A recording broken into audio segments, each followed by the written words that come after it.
Neeraj sir ने कुछ ऐसी बातें बताई कि तू यहाँ पर है ही इसलिए बिकॉज ऑफ योर वर्क। एक हेडलाइन मैंने पढ़ी, उसके बारे में बात करना चाहूँगा कि इतना बड़ा मंच मगर विशाल जेठवा वहाँ जाना नहीं चाहते थे। ओ हाँ, सच है। हाँ सच है। अम, मुझे ना क्योंकि मेरी स्कूलिंग गुजराती मीडियम स्कूल में हुई है और जैसे इंडस्ट्री में मैं आया, धीरे धीरे स्पेशली फिल्म इंडस्ट्री में जब मैं आया, धीरे धीरे मुझे रियलाइज़ होने लगा कि लोग अंग्रेज़ी से कितने ऑब्सेस्ड है। और मेरी अंग्रेज़ी बहुत ख़राब भी नहीं है। मैं काफ़ी अच्छे से बात कर पाता हूँ लोगों से, बट वो एक एंग्जायटी कभी-कभी क्रिएट होती थी बिकॉज़ मुझे ऐसा लगता था कि जो लोग अंग्रेज़ी में बात करते हैं वो ज़्यादा इंटेलेक्चुअल और ज़्यादा नॉलेजेबल है, उनको ज़्यादा जानकारी है और हमको कम है। क्योंकि मैं गुजराती मीडियम स्कूल में पढ़ता हूँ, मैं हिंदी में बात करता हूँ, तो मुझे ये घबराहट होती थी। और लोग भी बहुत सारे लोग उसे क्लास से जज करते हैं कि because you talk in English Hindi, आपका क्लास अलग है और हमारा अलग है।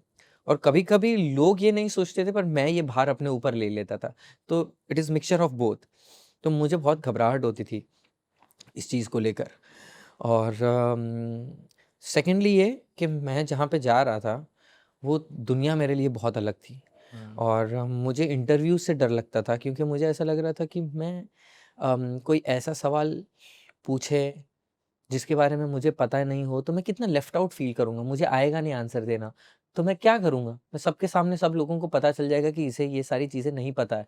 क्योंकि मैं कभी इंटरनेशनली ट्रैवल किया नहीं था, मैंने बहुत ज़्यादा एक कंट्री ही किया था, वो भी बहुत नज़दीक की और वो भी बहुत कम समय के लिए। तो वो और मैं जिन लोगों के साथ ट्रैवल कर रहा था, उन सभी लोगों को बहुत कुछ आ रहा था। ऐसा नहीं था कि मैं अपने उन दोस्तों या फैमिली के साथ कर रहा हूँ जो सभी सीख रहे हैं।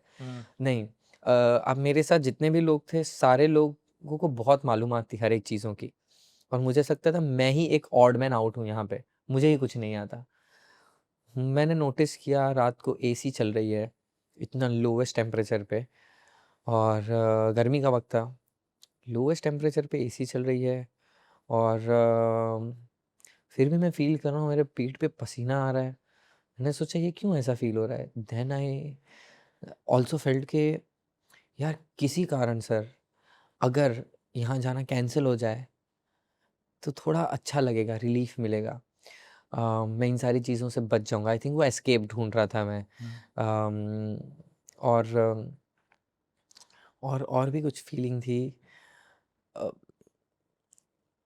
कि हाँ, कि अगर ऐसी इसी की बात है अम, कि इसमें जो मुझे नाम मिलने वाला है ये सारी चीज़ों से, अगर उसी की बात है, वो पीआर की बात है, मार्केटिंग की बात है, एज़ एन एक्टर आपका जो नाम होने वाला है उसकी बात है, तो मैं ऐसे बोल दूँगा कि मुझे नहीं जाना था।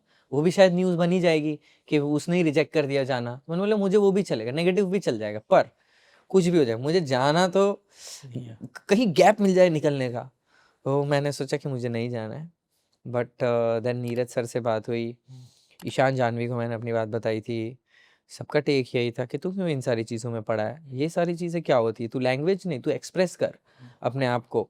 नीरज सर से स्पेशली जब बात की थी मैंने, उसने मुझे उस बात ने मुझे बहुत लिबरेट किया और मुझे कॉन्फिडेंस दिया। नीरज सर ने कुछ ऐसी बातें बताई कि तू यहाँ पर है ही इसलिए बिकॉज़ ऑफ योर वर्क और तू जो है इसी की वजह से तू यहाँ है, ये भी मत भूल। अगर मैं सोचूँ कि आज मैं कोई अलग फैमिली में पैदा होता या कुछ अलग ही पर्सन होता, तो शायद मैं इस फ़िल्म में होता ही नहीं, वो जर्नी मुझे कहीं और लेके जाती, यहाँ नहीं। तो अगर मैं यहाँ पहुँचा हूँ, तो because of who I am.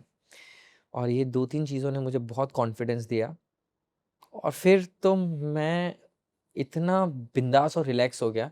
घबराहट शुरू में 1 आध इंटरव्यू तक हुई थी, बट देन आई रियलाइज़्ड कि मैं जो हूँ वो हूँ। I accepted my self as I am और मैं अपने आप को बस पोर्ट्रे करता था और मैंने नोटिस किया कि ज़्यादा लोग मुझे पसंद और मुझसे रिलेट करने लगे। Thank you for watching this full clip और मैं आपसे वादा करता हूं कि इसका फुल पॉडकास्ट भी देख के आपको काफी मजा आने वाला है।